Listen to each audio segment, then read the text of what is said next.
Merci de rester fidèle au programme d'ITV. Bonsoir à toutes et à tous. Bienvenue dans le 1945. En plus de la hausse des factures d'électricité, les citoyens sénégalais vont-ils devoir faire face à une hausse du prix du pain? L'idée est agitée depuis quelque temps par des boulangers. La Fédération nationale des boulangers du Sénégal compte d'ailleurs faire face aux journalistes demain mardi pour évoquer les détails de cette probable hausse à Dakar. Beaucoup de boulangers se plaignent de l'augmentation des factures d'électricité qui a un impact sur leur activité.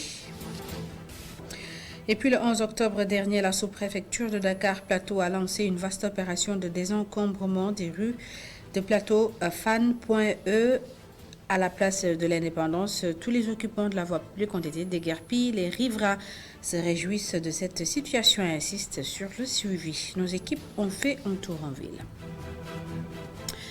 Et après 15 années, Bokar Sambadé continue de réclamer ses 11 milliards de francs CFA à la CBAO. L'opérateur économique qui dit avoir gagné tous ses procès contre la banque n'arrive pas à entrer en possession de ses fonds. Bokar Sambadé accuse la CBAO d'effectuer des pratiques frauduleuses et interpelle l'État du Sénégal.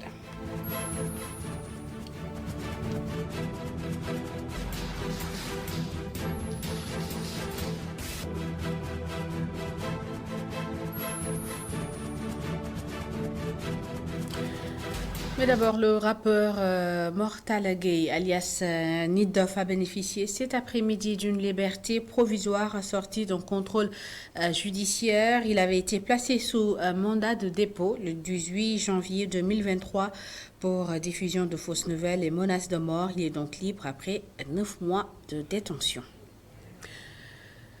Je vous le disais tout de suite, en plus de la hausse des factures d'électricité, les citoyens sénégalais vont-ils devoir faire face à une hausse du prix du pain? En tout cas, l'idée est agitée par certains boulangers. Ils comptent d'ailleurs faire face à la presse demain mardi pour évoquer les détails de cette probable hausse. Ils se plaignent de l'augmentation des factures d'électricité qui a un impact sur l'activité des boulangers. Constat dans ce reportage d'Abdourahmane Ly. C'est au cours de nos échanges avec le gérant de la boulangerie que l'agent de la Sénélec lui remet la facture d'électricité. Un total de 3 tranches et des taxes portant celle-ci à plus de 500 000 francs. Oui, bien sûr, Une situation qui a poussé le président de la Fédération nationale des boulangers du Sénégal à communiquer sur une éventuelle augmentation du prix du pain. Mais ce boulanger n'en est pas encore à ce niveau. Non. Pour le moment, ce n'est pas dans nos projets d'augmenter le prix du pain. En tout cas, ce n'est pas à l'ordre du jour. La baguette est toujours fixée à 175 francs CFA. Une boulangerie qui possède au moins 4 appareils qui consomment de l'électricité, en plus de la farine qui coûte cher selon le spécialiste du pétrin à pain. La farine coûte cher. Si le prix est revu à la baisse, la conséquence pourrait être la baisse du prix de la baguette. Le pain, un produit presque incontournable dans l'alimentation des Sénégalais, une nouvelle augmentation est évoquée par les boulangers et la population prête l'oreille aux autorités. En attendant, cette boulangerie propose plusieurs types de pain avec des prix variés. Et de son côté, l'association des consommateurs sénégalais estime qu'il ne peut y avoir de baisse unilatérale d'augmentation plutôt unilatérale de la part des boulangers. L'ASCOSEN invite l'État du Sénégal à rétablir la subvention de l'électricité pour freiner cette hausse. Mamar Sissé, vice-président de l'ASCOSEN, est joint par Amadou Bari. Il ne peut pas y avoir d'augmentation d'une manière unilatérale venant des boulangers. L'augmentation qui est due tout simplement à une variation d'un poste dans la structure du prix du pain ne peut pas entraîner une augmentation d'une manière unilatérale. Ce qui peut se faire, c'est de convoquer et de regarder poste par poste toutes les variations possibles. Mais nous fustigeons toute attitude unilatérale qui peut entraîner une grève ou une augmentation du prix du pain. Ce n'est pas possible d'ailleurs, parce qu'il ne faut pas le faire. La variation doit être observée, calculée regarder d'où ça vient. Il va falloir qu'on regarde la variation qu'il y a eu réellement au niveau de leur force et regarder aussi les autres variations qui peuvent aller en baisse. Parce que la structure du prix du pain est déterminée par rapport à toutes les composantes pour pouvoir estimer une variation possible, à la hausse ou à la baisse. Donc, on ne peut pas s'arc-bouter à une variation de l'électricité pour augmenter le prix du pain. C'est pourquoi nous demandons à ce qu'au niveau du comité de régulation de l'électricité, qu'on puisse s'asseoir avec la Sénélec et toutes les parties prenantes pour regarder la tranche sociale qui doit, pour nous, à SCOSEN, aller de 0 à 500 kW. À ce qu'on trouve une solution. Parce que l'augmentation du prix du carburant, du prix de l'électricité, entraîne fatalement une inflation insoupçonnée. Et depuis le 14 octobre 2023, le Sénégal accueille la 70e conférence régionale de l'Association des gestionnaires d'aéroports d'Afrique. Plus de 300 délégués et professionnels du secteur des transports aériens vont échanger pendant 6 jours sur la résilience par l'innovation. Et selon le directeur de Lima Kayibede Souma, en accueillant cet événement, le Sénégal confirme sa position de hub aérien en Afrique de l'Ouest. Hakim Débir est au micro de Babacar Seck. On a pas mal d'avantages. Déjà, on a un État qui nous supporte avec son plan d'émergence. Ça, c'est très important parce que sans avoir un support de l'État dans l'aviation, de créer des développements, c'est pas trop facile. Donc, ça, c'est le premier avantage qu'on a. Mais à part ça, on a un avantage géographique. On a positionné très bien, pas seulement pour l'Afrique, mais aussi l'Amérique du Sud, avec l'Europe et avec le Moyen-Orient. Donc on est très bien positionné. Et on a aussi une jeune société, compagnie aérienne, Air Sénégal. Et tous ces trois aspects, quand ils viennent ensemble, ça peut être une surprise qu'on atteint des chiffres importants. Et je pense que ça va continuer comme ça. En 2022, notre aéroport international blaisien, par ses passagers, est élu le meilleur aéroport de l'Afrique, de 2 millions à 5 millions de passagers. Mais aussi, ce qui est plus important, est élu comme l'aéroport le plus propre et l'aéroport le plus agréable. Là, il n'y a pas de classification de 2 millions, 5 millions. Tous les aéroports de l'Afrique, on est le plus propre et le plus agréable. Je vous le disais dans les titres, le sous-préfet de Dakar Plateau a lancé le 11 octobre dernier une vaste opération de désencombrement des rues de Dakar Plateau, Fan et Point E à la place de l'Indépendance. Tous les occupants de la voie publique ont été déguerpis. Les riverains se réjouissent de cette situation et demandent aux autorités d'assurer le suivi. Reportage sur place, Nyanya Dioufnia. 8 jours après l'opération de désencombrement, la place de l'Indépendance change de décor. Le temps est beau. Des personnes assises sur les bancs profitent de la verdure et de l'air pur. Il y a du changement. Aujourd'hui, quand je suis venu, j'ai vu que le lieu n'était pas encombrant. Mais les autorités doivent faire encore plus d'efforts pour que cette situation ne change pas. Parce que Dakar est encombré de trop. Trouvé sur place, il salue l'initiative du sous-préfet de Dakar Plateau. On avait souvent des problèmes pour garer nos voitures, mais cette semaine, on a constaté un grand changement. On salue vraiment les gestes du préfet. Pour Abdoulaye Ndiaye, tous ceux qui ont été déguerpis vont revenir parce qu'ils n'ont pas d'autre destination.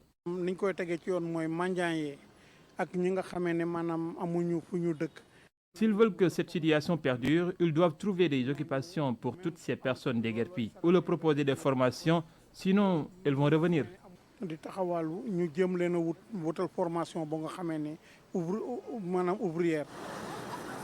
La place de l'Indépendance retrouve sa splendeur. L'endroit fait bon vivre depuis l'opération de désencombrement. Les visiteurs demandent aux autorités plus de vigilance pour assurer le suivi.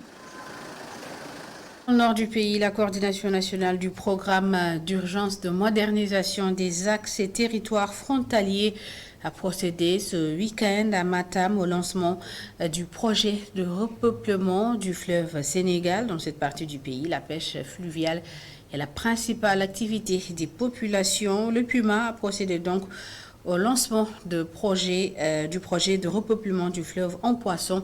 C'était à Ngaolé en présence de nos reporters Mamara Lisnian et Mokhtar Sek. C'est le village des pêcheurs de Ngaolé dans le département de Podor qui a été choisi par le PUMA pour procéder au lancement du projet de repeuplement du fleuve Sénégal. Une rencontre qui a enregistré la participation des communautés de pêcheurs, des autorités sénégalaises et mauritaniennes. Le PUMA a pris toutes les dispositions administratives qui lui incombent en faisant de ce projet de repeuplement du Sénégal un projet partagé avec les services techniques concernés au niveau du Sénégal, mais également avec nos partenaires d'en face, la Mauritanie, qui est un pays frère. Ce n'est pas Sénégal, les responsables du PUMA se réjouissent déjà de l'appropriation du projet par les populations. Je suis rassuré aujourd'hui d'écouter quand même tous les intervenants. Et je me rends compte que le programme du PUMA pour le repeuplement est devenu déjà une appropriation par tous les acteurs concernés. Les populations qui sont intervenues partout ont montré quand même que ce projet de repeuplement, tel que nous l'aurions voulu, qu'elle soit une appropriation des populations à travers l'ambassadeur Baba Mal, je crois que ça l'est déjà. Donc la rencontre d'aujourd'hui à Ngaolé a été quand même une rencontre extrêmement fructueuse. Le PUMA annonce par ailleurs le démarrage prochain de notre programme sous-régional avec la République islamique de Mauritanie, financé par la Banque mondiale à hauteur de 140 milliards de francs CFA. L'éducation à présent fêté ses 10 années d'existence. L'université numérique Cheikh Hamidou Kane organise un colloque international. Les rencontres scientifiques se feront sous le thème Science en dialogue, se connecter pour un avenir commun. Avec ses 70 000 étudiants, l'université Cheikh Hamidou Kane est en passe de devenir, selon son recteur, la première université du Sénégal en termes d'effectifs. Professeur Moussalo, recteur de cette université, que je vous propose d'écouter. C'est un colloque que nous avons initié pour créer un cadre d'échange entre les acteurs de l'enseignement supérieur, mais aussi de l'écosystème en général, pour pouvoir discuter de tout ce qui tourne autour de l'enseignement supérieur numérique en Afrique. Et l'édition de cette année porte sur l'éducation numérique à l'ère de l'intelligence artificielle. Ce qu'il faut retenir, c'est que l'université a fait d'énormes progrès pendant les 10 ans. Mais il y a aussi, pendant ces 10 ans, relevé beaucoup de défis, mais il y en a beaucoup encore qui restent. Parce que rien que cette année, c'est près de 22 000 ordinateurs et modems de connexion que l'État a distribués aux étudiants. Donc, ce qui veut dire quand même que l'État a fait beaucoup d'efforts. Mais il y a encore beaucoup de défis qui sont liés aussi aux méthodes d'apprentissage. Parce que le numérique étant un terrain très fertile, entre guillemets, où il y a beaucoup de possibilités, on n'a pas encore exploité le centième, je pense, des possibilités offertes par le numérique pour améliorer l'apprentissage. Les problématiques que nous avons, ce n'est pas forcément les mêmes problématiques qu'on va trouver en Côte d'Ivoire ou au Burkina Faso. Donc si eux, ils sont là, c'est aussi pour que l'on puisse partager nos expériences, mais aussi qu'on voit comment on mutualise nos ressources et nos efforts. Et à Niassia, pour l'ouverture des classes, la mairie a mis à la disposition des écoles primaires et préscolaires un lot de matériel scolaire d'un montant de 11 millions de francs CFA, dont devrait permettre à ces élèves situés dans cette zone dévastée par la crise casamançaise de disposer de fournitures scolaires à temps pour démarrer les cours et faire de bons résultats scolaires. Explication à Sanba et Daouda Sambou. La mairie de Niassia soulage les parents d'élèves En cette période d'ouverture des classes, tous les élèves du préscolaire et de l'élémentaire de la commune ont bénéficié du matériel scolaire pour démarrer les cours le plus rapidement possible. Une action saluée par les directeurs d'école. Le matériel est venu à temps, à son heure, nous permettant au moins d'ici lundi de pouvoir démarrer les cours. Dès demain, je vais convoquer tous les directeurs d'école pour le partage. On va faire la distribution, chacun prend son matériel. Présentement, nous sommes dans les salles de classe en révision et le lundi, on peut démarrer officiellement. Située dans une commune très pauvre à cause de la crise casamançaise qui a fait plusieurs déplacés et des terres abandonnées à cause des mines, la maire de Niassia ne ménage aucun effort depuis son élection à la tête de la municipalité pour aider les parents d'élèves à chaque ouverture des classes. Si vraiment le conseil met du sien pour mettre à la disposition des écoles ce matériel, c'est pour permettre aux enfants, parce que nous savons que nous sommes dans une commune rurale où la majeure partie de la population sont démunies. Donc pour inscrire l'enfant, acheter du matériel, c'est vraiment pénible pour les parents.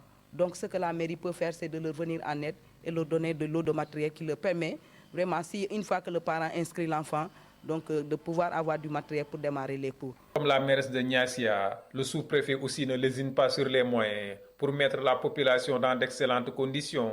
Ce matériel a été donné par rapport à l'expression des besoins exprimés par les différents directeurs d'école ainsi que le préscolaire. Et ils ont fait tout pour que les gens, les enseignants, les directeurs d'école puissent avoir ce matériel à temps pour permettre de développer les enseignements, apprentissages et pour au final avoir de très bons résultats. Donc nous remercions cette équipe par rapport à cette diligence. Malgré les conditions de vie difficiles dans cette zone, les résultats scolaires sont parmi les meilleurs dans le département de Ziguinchor.